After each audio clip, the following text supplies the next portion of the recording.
Assalamualaikum warahmatullahi wabarakatuh.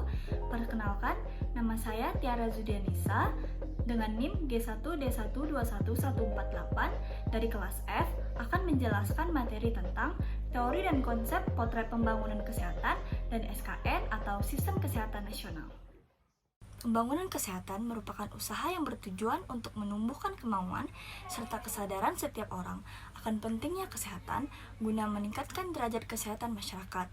Pembangunan kesehatan tidak hanya dilakukan oleh pemerintah saja, melainkan dilakukan oleh seluruh komponen bangsa. Pembangunan kesehatan ini dilakukan dengan mendasar pada beberapa hal, yaitu yang pertama perikemanusiaan, yang kedua pemberdayaan dan kemandirian, yang ketiga adil dan merata, serta yang keempat adalah pengutamaan dan manfaat.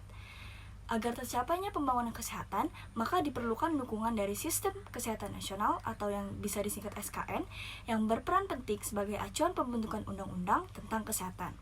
Selain itu, berperan juga dalam berbagai kebijakan, pedoman, serta arah pelaksanaan pembangunan kesehatan itu sendiri. Berbicara mengenai SKN, SKN sendiri merupakan singkatan dari Sistem Kesehatan Nasional, yang merupakan suatu cara penyelenggaraan pembangunan kesehatan yang menyatukan berbagai upaya bangsa Indonesia dalam menjamin tercapainya tujuan pembangunan kesehatan itu sendiri. Sistem Kesehatan Nasional juga bertujuan untuk mewujudkan kesejahteraan rakyat sebagaimana seperti yang dimaksud dalam Undang-Undang Dasar 1945. Tujuan dari SKN adalah untuk menyelenggarakan pembangunan kesehatan bagi semua komponen bangsa, baik masyarakat maupun pemerintah secara sinergis. Sehingga dengan adanya SKN diharapkan bisa tercapai derajat kesehatan masyarakat yang setinggi-tingginya. SKN juga berfungsi untuk memenuhi hak asasi manusia serta memperjelas penyelenggaraan pembangunan kesehatan. Selain itu, SKN juga bertujuan untuk meratakan upaya kesehatan yang terjangkau dan bermutu, serta meningkatkan investasi kesehatan untuk keberhasilan pembangunan kesehatan itu sendiri. Dalam penyelenggaraannya, SKN mendasar pada beberapa hal, yaitu yang pertama hak asasi manusia atau HAM yang sesuai dengan pembukaan Undang-Undang Dasar 1945, yaitu untuk meningkatkan kecerdasan bangsa dan kesejahteraan rakyat. Maka setiap penyelenggaraan SKN harus berdasar pada prinsip hak asasi manusia. Yang kedua, sinergisme dan kemitraan yang dinamis. Fungsi dari SKN sendiri adalah untuk mencapai tujuannya, dan fungsi tersebut akan terlaksana dengan baik jika terjadi koordinasi, integritas, sinkronisasi, dan sinergisme baik antar pelaku, antar subsistem SKN, maupun dengan sistem dan subsistem lain dari luar SKN. Yang ketiga, komitmen dan tata pemerintahan yang baik. Dibutuhkan komitmen yang tinggi dan kerjasama agar SKN dapat berfungsi dengan baik. Yang keempat, dukungan regulasi. Dibutuhkan dukungan regulasi seperti adanya peraturan perundangan yang mendukung penyelenggaraan SKN itu sendiri. Yang kelima, antisipatif dan proaktif. Di sini semua pelaku pembangunan kesehatan harus bisa melakukan berbagai antisipasi bagi perubahan yang terjadi ke depannya. Pelaku pembangunan kesehatan juga harus bisa proaktif terhadap perubahan lingkungan yang bersifat strategis. Yang keenam, responsif gender. Pada saat penyelenggaraan SKN harus menerapkan kesetaraan gender dalam setiap penyusunan rencana program dan pelaksanaan program kesehatan. Kesetaraan gender yang dimaksud di sini adalah kesamaan antara kondisi laki-laki dan perempuan untuk memperoleh hak-haknya sebagai manusia, dengan tujuan agar bisa berpartisipasi dalam pembangunan kesehatan dan kesetaraan untuk memperoleh manfaat pembangunan kesehatan itu sendiri. Dan yang terakhir, yang ketujuh, kearifan lokal.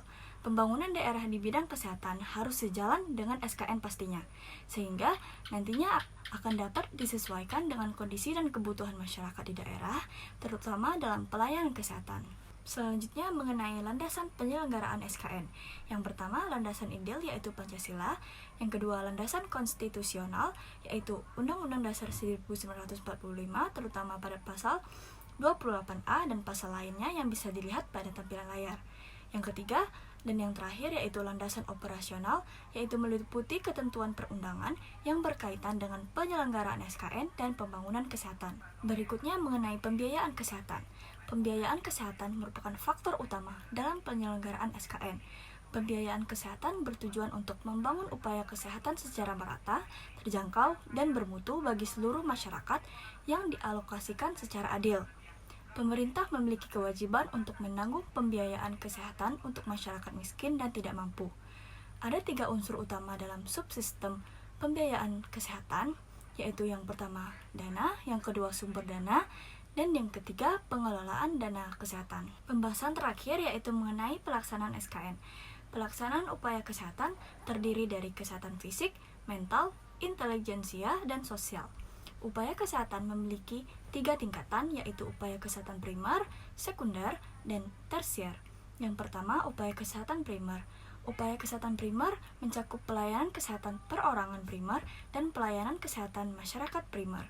Yang pertama, pelayanan kesehatan perorangan primer atau yang disingkat PKPP merupakan pelayanan kesehatan yang memberikan penekanan pada pengobatan dan pemulihan. Dan yang kedua, pelayanan kesehatan masyarakat primer atau PKMP. Pelayanan kesehatan ini memberikan penekanan pada pelayanan peningkatan dan pemulihan serta tidak mengabaikan pengobatan dan pemulihan dengan sasaran keluarga dan masyarakat. Berikutnya, upaya kesehatan sekunder. Upaya kesehatan sekunder merupakan pelayanan kesehatan rujukan lanjutan. Upaya kesehatan sekunder mencakup 2 hal, yaitu yang pertama pelayanan kesehatan perorangan sekunder, yang merupakan pelayanan yang dilakukan oleh spesialis atau dokter yang telah menempuh pendidikan khusus dan memiliki izin praktik. Yang kedua, pelayanan kesehatan masyarakat sekunder, yang merupakan pelayanan yang dilaksanakan dengan menerima rujukan kesehatan dari pelayanan kesehatan masyarakat primer. Tingkatan yang terakhir yaitu upaya kesehatan tersier. Upaya kesehatan tersier juga mencakup 2 hal, yaitu yang pertama pelayanan kesehatan perorangan tersier yang dilaksanakan oleh dokter subspesialis atau dokter spesialis yang telah menempuh pendidikan khusus serta pelatihan dan mempunyai izin praktik. Dan yang kedua, pelayanan kesehatan masyarakat tersier. Pelayanan kesehatan ini menerima rujukan kesehatan dari pelayanan kesehatan masyarakat sekunder. Sekian penjelasan singkat saya mengenai teori dan konsep pembangunan kesehatan dan SKN. Terima kasih atas perhatiannya. Wassalamualaikum warahmatullahi wabarakatuh.